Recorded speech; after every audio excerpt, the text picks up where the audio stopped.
नानो mobile Ichalkaranji. Mobile display glass change फक्त 399 रुपयेमध्ये। कोणत्याही मॉडेलचा डिस्प्ले ग्लास बदलून मिळवा। Perfect finish, quality work, fast service, कमी खर्चात उत्तम काम। पत्ता बँक ऑफ महाराष्ट्र समोर एसटी स्टँड जवळ इचलकरंजी।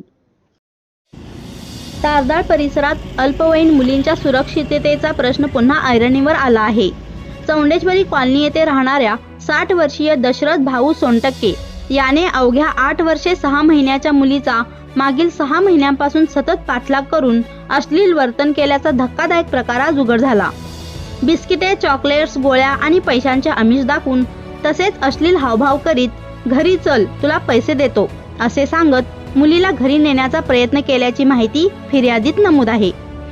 ही घटना आज सकाळी 8:30 वाजता साहिल किराणा स्टोअर समोर घडली। मुलीच्या पालकांनी आरोपीला जाब विचारला असता तो अजून काहीच केले नाही, केल्यावर काय करणार असे उर्मट उत्तर देत धमकावल्याचेही पालकांनी सांगितले। सायंकाळी 5च्या सुमारास पालकांनी शहापूर पोलीस ठाण्यात धाव घेऊन तक्रार दाखल केली। फिर्यादी पालकांनी दिलेल्या माहितीनुसार आरोपी गेल्या अनेक महिन्यांपासून वारंवार पाठलाग, अश्लील हावभाव आणि त्रास देत होता। यावरून शहापूर पोलिसांनी पोक्सो कायद्यानुसार गुन्हा दाखल केला आहे। पुढील तपास शहापूर पोलीस करीत आहेत। या घटनेमुळे तारदाळ परिसरात तीव्र संताप उसळला आहे। काही दिवसांपूर्वीही अशीच एक घटना घडल्याने नागरिकांमध्ये भीतीचे व अस्वस्थतेचे वातावरण निर्माण झाले आहे। कोल्हापूर जिल्ह्यात अल्पवयीन मुलींबाबत होणाऱ्या गुन्ह्यांची वाढती संख्या चिंताजनक असून नागरिकांनी कठोर कारवाईची मागणी केली आहे।